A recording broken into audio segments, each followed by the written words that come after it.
بسم اللہ الرحمن الرحیم۔ السلام علیکم۔ ابتدا رب العزت کے نام سے جس نے جان دی جہان دیا، اور درود و سلام محمد والے محمد پر آئین کے ساتھ ناصر نقوی حاضر خدمت ہے۔ ٹرمپ شہباز ملاقات، مودی کی بے وقوفی، کون کہہ رہا ہے، کس نے تبصرہ کیا ہے، اور اس کی انکشافات کیا ہیں، اس میں ہوا کیا ہے، یہ تمام چیزیں آپ کو بتاؤں گا۔ غزہ پر قبضہ نہیں ہوگا، عمران کی منجی پچھلے اندر، یعنی ابھی معاملات ان کے سیدھے نہیں ہو پا رہے۔ اور ایک اور بات یہ ہے، وہ یہ ہے کہ خواجہ آصف اور ششی تھرور دونوں پھنس گئے۔ کیسے پھنسے، کیا تفصیلات ہیں، اس سے بھی آپ کو آگاہ کروں گا۔ اور بھی چھوٹی چھوٹی خبریں ہیں، پہلے ان کی بھی بات کروں گا، لیکن آپ سے گزارش کہ آئیے ان کو سبسکرائب کریں، لائک کریں، گھنٹی کا بٹن دبانا نہ بھولیں، اور اپنی قیمتی رائے کا اظہار اپنی شخصیت کے مطابق کریں۔ جی ناظرین، پہلی بات یہی ہے کہ خواجہ آصف کیسے پھنسے اور ششی تھرور کے دونوں اپنے اپنے میڈیا کے ہاتھ میں پھنس گئے۔ دونوں پہ تنقید ہو رہی ہے۔ پاکستانی میڈیا کر رہا ہے وزیر دفاع پر تنقید، اپنا خواجہ آصف پر، کہ انہوں نے ایک بار پھر کہہ دیا کہ ہائیبرڈ نظام کی مسلسل کامیابی اور امریکہ سے ٹرمپ سے جو ملاقات دنیا دیکھ لے کہ بڑا زبردست جا رہا ہے۔ تو پھر حنیف عباسی یاد آتے ہیں جنہوں نے کہا تھا کہ جناب اگر آپ اس کو ہائیبرڈ نظام ہی سمجھتے ہیں، آپ اس کو مطلب نیم جمہوریہ سمجھتے ہیں، تو پھر آپ مخالفت میں جا کے بیٹھ جائیں، آپ کیوں ساتھ چل رہے ہیں۔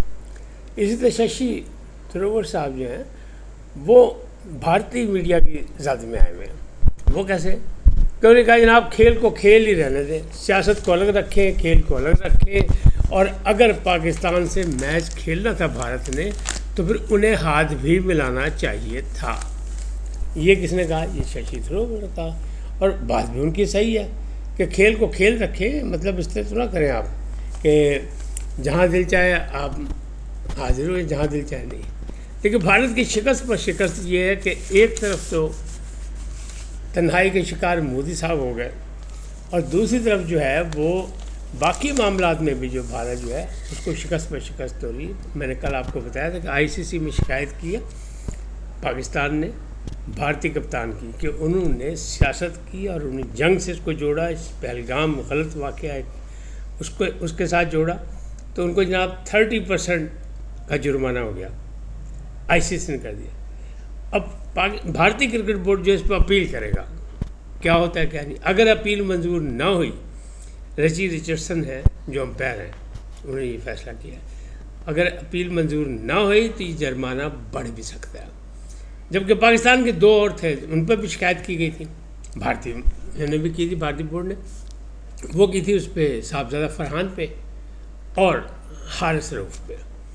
صاحبزادہ فرحان نے اپنی 50 پر بندوق کی طرح تانا تھا بیڈ، تو اس پر ہی انہوں نے کہا جی دیکھیں یہ کیا کر رہے ہیں، یہ تو ہمیں جنگ کی دھمکی دے رہے ہیں، اور انہوں نے 6 کا اشارہ کیا تھا پبلک کو، اور جہاز اڑانے کا یا اڑنے کا بھی اشارہ کیا تھا حارث رؤف نے۔ تو رچی رچرڈسن سے حارث رؤف نے کہا جی آپ بتائیں اس کا کیا مطلب ہے، میں نے کیا غلط کیا، کیا کون سی غلط بات کی، میں نے برا بات کی، گالی دی، کوئی اشارہ کیا، کچھ نہیں، اس کا مطلب آپ بتائیں۔ انہوں نے کہا آپ بتائیں، انہوں نے کہا آپ بتائیں، تو بڑی دلچسپ صورت حال ہے۔ لیکن صاحبزادہ فرحان نے بڑی بات کی، انہوں نے کہا میں پختون، اور ہم جب خوشی کا اظہار کرتے ہیں تو بندوق سے فائرنگ کر کے کرتے ہیں، میری 50 ہوئی تھی، میں نے یہ بندوق اٹھایا، اور یہ کوئی نئی بات نہیں تھی، لہٰذا ان کی تو ہو گئی معافی، ان کی تو بات مان لی گئی۔ لیکن حارث رؤف کی بھارتی کرکٹ بورڈ کہتا ہے ان کو بھی جرمانہ ہو گیا، کیا ہوا کتنا ہوا ابھی سامنے منظر ہم پہ نہیں آیا، لیکن بہرحال یہ بھی ایک شکست ان کی ہوئی۔ دوسری طرف ایک شکست کے مقابلے میں بھارت کو پاکستان نے ہرا دیا، یہ مطلب نوجوانوں کی ٹیم ہے اور انٹرنیشنل مقابلہ تھا، بہرحال شکست پر شکست ہو رہی ہے۔ اب بات کرتے ہیں کہ وہ جو باقی معاملات جو ہیں، جس طرح جو ہیں کہ ٹرمپ کی ملاقات جو ہے اس کے دنیا میں ڈھنڈورا ہے۔ پاکستانی وزیر اعظم اور فیلڈ مارشل کا ریڈ کارپٹ پر استقبال ہوا، اور بڑا زور شور سے بڑی آنر دی گئی ان کو، اور ان کے پہنچنے سے پہلے ٹرمپ نے میڈیا کو بتایا کہ 2 عظیم شخصیات آ رہی ہیں، ان کا میں انتظار کر رہا ہوں، میں ان کے پاس جا رہا ہوں۔ اور وہ کون تھے 2؟ ایک وزیر اعظم شہباز شریف اور دوسرے فیلڈ مارشل عاصم منیر۔ انہوں نے کہا یہ بڑی عالمی شخصیات ہیں، بڑی اہم شخصیات ہیں یہ۔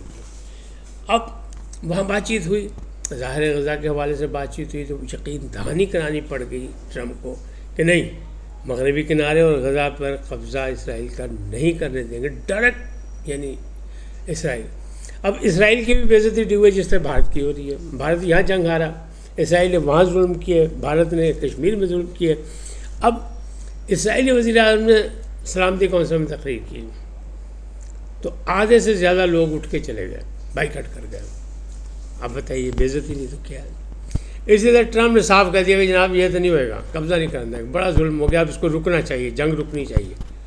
وزیر اعظم نے ہمارے ان کی تعریف کی، ٹرمپ کی، کہ آپ جناب امن کے لیے بڑی کوششیں کر رہے ہیں، اور ہم نے سب سے پہلے آپ کو امن کے ایوارڈ کے لیے نامزد بھی کیا، اور ہم چاہتے ہیں کہ آپ کو ملے، اور آپ یہ جنگ رکوائیں، یہ بھی رکوائیں، یوکرائن بھی رکوائیں، باقی بھی ختم کریں، کشمیر کا مسئلہ بھی حل کرائیں، یہ بھی آپ نے یقین دہانی کہا۔ انہوں نے کہا ہاں جی یہ بھی ہوگا، یہ بھی امن کے لیے، خطے میں امن کے لیے ضروری ہے۔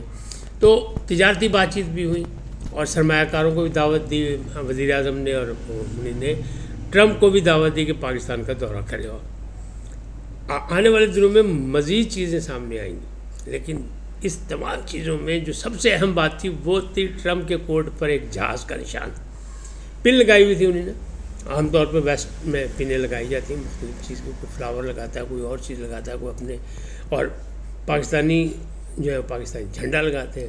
اسی طرح امریکن صدر نے امریکہ جھنڈا بھی لگایا ہوا تھا، ساتھ میں ایک جہاز بھی لگایا ہوا تھا۔ اس جہاز سے بھارت میں بڑا سیاپا ہو گیا، وہ کہتے جان کے ہمارے لیے لگایا گیا، ہمیں دیکھا، حالانکہ اردگان سے ملاقات ہوئی تب بھی وہ جہاز لگا ہوا تھا کالر پہ، باقی بھی لوگوں سے ملاقات تب بھی وہ لگا ہوا تھا، اور پاکستان سے بھی تب بھی وہ لگا، لیکن وہ کہتے نہیں یہ خاص طور پہ ہمارے لیے لگایا گیا تھا۔ فیلڈ مارشل کی تعریف کر رہے ہیں، وزیر اعظم پاکستان کی تعریف کر رہے ہیں، جنگ میں جو سیز فائر کیا اس کی پاکستانی وزیر اعظم کہہ رہے ہیں کہ جی آپ نے بڑی جنگ رکوائی، ورنہ 2 ایٹمی ملک جو ہیں وہ اگر جنگ میں آئے تھے تو بڑا مسئلہ خراب ہوتا، خطے کا امن تباہ ہو جاتا۔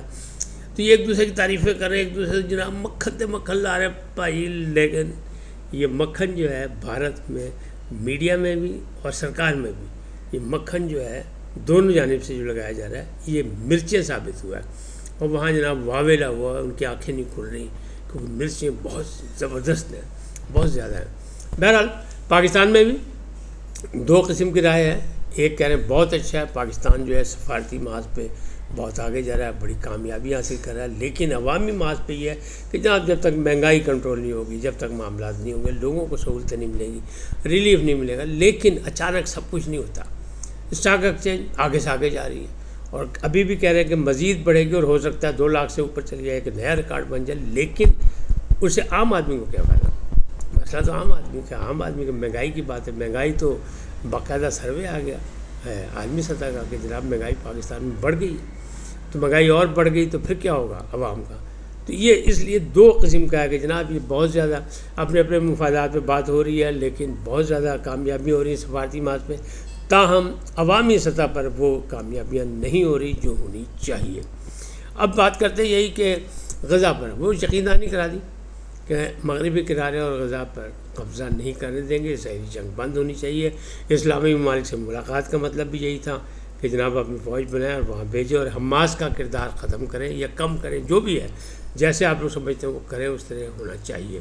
اب یہ معاملات ہیں، لیکن اس کے ساتھ ہی اگر آپ دیکھیں تو پاکستان میں کوئی نہ کوئی مسئلہ بنا رہتا ہے۔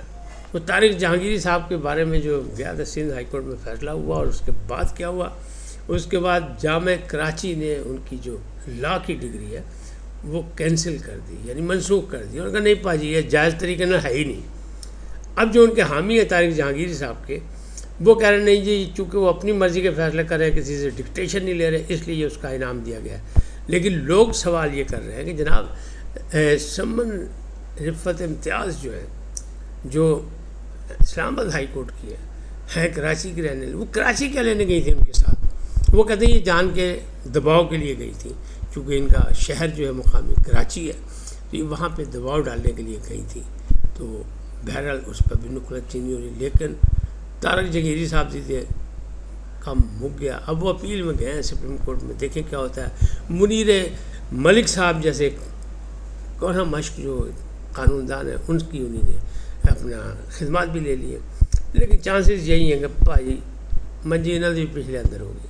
بالکل اسی طرح جس طرح فی الحال عمران خان صاحب کی کوئی بات سامنے نہیں آ رہی. بار بار وہ کہہ رہے ہیں مجھے آفر ہوئی, لیکن کہیں سے کنفرمیشن نہیں آ رہی کہ کس نے آفر کی. نہ ہی وہ کسی کا نام بتاتے ہیں, جبکہ وہ اسٹیبلشمنٹ سے ملنا بھی چاہتے ہیں اور خود ملنا چاہتے ہیں کہ مجھ سے ملاقات ہو, باقی کسی پہ اعتماد نہیں کر رہے. اب 27 تاریخ جناب کل ہے, 27 پہ بہت بڑا جلسہ کرنا انہوں نے پشاور میں, تو کل بھی رزلٹ آ جائے گا. چانسز یہی ہیں کہ فی الحال نہیں, حالات جو ہیں وہ ان کے موافق نہیں ہیں. اس وقت تک اتنی پھر ملیں گے نئے موضوع کے ساتھ. جاتے جاتے آپ سے درخواست آئی ہے ان کو سبسکرائب کریں, لائک کریں, گھنٹی کا بٹن دبانا نہ بھولیں, اور اپنی قیمتی رائے کا اظہار اپنی شخصیت کے مطابق کریں. سدا سلامت رہیں, اللہ نگہبان. لیکن پہلے پاکستان زندہ باد, پاک افواج پائندہ باد, سدا سلامت رہیں, اللہ نگہبان.